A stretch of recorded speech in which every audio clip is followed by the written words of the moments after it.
Hondakinak modu arduratsuan, iraunkorrean eta osasungarrian kudeatu nahi ditugun eragile politikoentzat aste honetan, esan bezala, bi albiste garrantzitsuak iritsi zaizkigu. Lehenik eta behin, Europako batzordeak aste hasieran kaleratu duen txostena gogora ekarri honea eta bereziki azpimarratu nahi genuke hemen. Txosten honetan, argi eta garbi esaten da, hondakinak kudeatzeko irizpideak aldatu egin direla, eta aurrera begira kudeak eta sistema moldatu egin beharko dela. Agindu argia ematen zaigu instituzioen ardura eta kudeaketa dugunontzat. Izan ere, txosten horrek, Europatik datorren txosten horrek garbi azaltzen du, hondakinak zabortegira isurtzearen eta hondakinak erraustearen garestitzea edota debekua dakarrela, aurrera begira. Baita ere, beste zerbait egiten dute, eta da adierazpen garrantzitsu bat, eta bilduko hasieratik ulertzen genuen moduan egiten du adierazpen hori, hau da, hondakinak lehengai gisa hartu behar direla, eta ez zabor gisa. Erabiltzen den hitza, txosten horretan erabiltzen den hitza, hauxe da, urrea. Urrea bezala tratatu behar direla, hondakinak eta pertzepzio berri honek ahalbidetuko duela berziklatzen mailak igotzea gure herrietan. Argi esaten zaigu, beraz, legeak zorroztu egingo direla eta etxeko lanak egiten hastea aholkatzen zaigu guztioi. Denbora gehiagorik ez galtzea azken finean. Eta guk ikasle finak izan da, etxeko lan hoiei hasiera eman diogu jada. Eta etorriko zaigunari aurrea hartzen ari gara. Ondorioz, Europako zuzentarau eta lege zorrotz berriak betetzeko moduan izango gara. Europar Batasuneko gomendioak betetzen dihar dugu, jada, eta izan ere ez oso epe luzean oraindik aholku direnak lege eta zuzentarau bihurtuko dira, eta guztiontzat bete beharrekoak izango dira. Zentzu horretan, Gipuzkoa toki ezin hobean jartzen ari gara horretarako. Izan ere, Europak agintzen du zero zabor politikak abian jartzea, ahalik eta birziklatzen maila altuena lortzeko. Eta ahalik eta birziklatzen maila altuena lortzeko bilketan modu eraginkorrenak martxan jartzea agintzen du. Gure lan ildoa, dakizuen bezala, kritiketatik haratago hortik doa. Beste inork ez du pauso hau eman, eta gure ibilbidea, Europar Batasunaren ibilbidea oztopatzen saiatzen ari dira. Datuak eta emaitzak hor daude. Hernani, Oiartzun, Antzuola eta Usurbilen 80%tik gorako birziklatzea lortzen ari dira.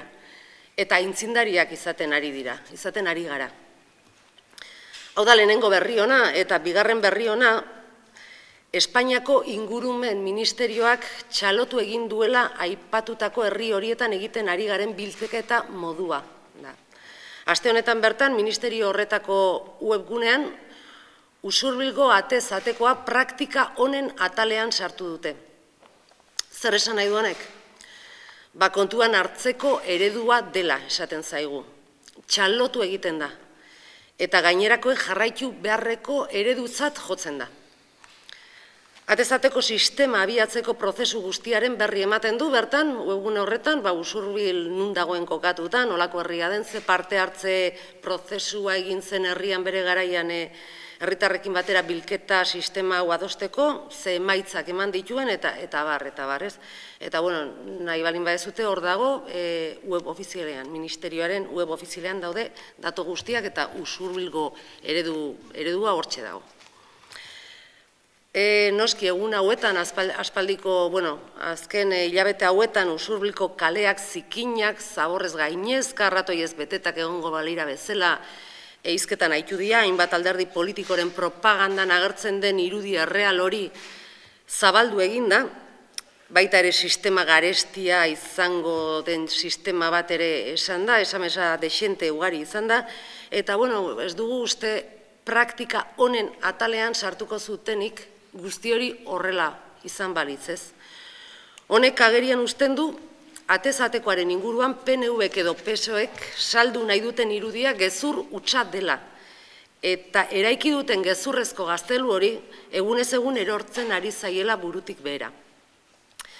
dakit zer esango duten orain, baina herrialde honetako alderdi politikoetako buruzagiek autokritika ariketa bat egin beharko lukete lehenik. Gipuzkoako herriak, Europar Batasunak eta ingurumen adituek hala eskatzen diete. Eta humiltasun pixka bat eukiz gero, dimititu edota Gipuzkoarroi barkamena eskatu beharko ligukete. Kritika politikoa estrategia bada, arerio politikoa ultzeko, hori guztiok onartzen dugun zerbait da, baina oso bestelakoa da gezurrak, intoxikazioa eta manipulazioa erabiltzea herritarrak izutzeko. Bizi ditugun garaiotan onartezina dena. Argi dugu guztiak ez duela balio lehia politikoan, eta horrela adierazi nahi dugu. Eta berriro diogu, gauzak ongi egiten ari gara, eta etxeko lanak egiten ari gara. Europaren eskutigoaz, norabide berean goaz, eta gainera Espainiak txalotu egiten du atez-atekoa. Zer gehiago behar dute orduan, PSek, EAJak eta PPek. Halako albisteek gure bidean berretsi ez ezik, bide honetan sakontzera behartzen gaitu. Eta gure herriak zero zabor herriak bihurtzeko lanean jarraituko dugu, bai jada atez-atekoa berretsi duten 34 herrietan, eta baita Gipuzkoa osoan ere.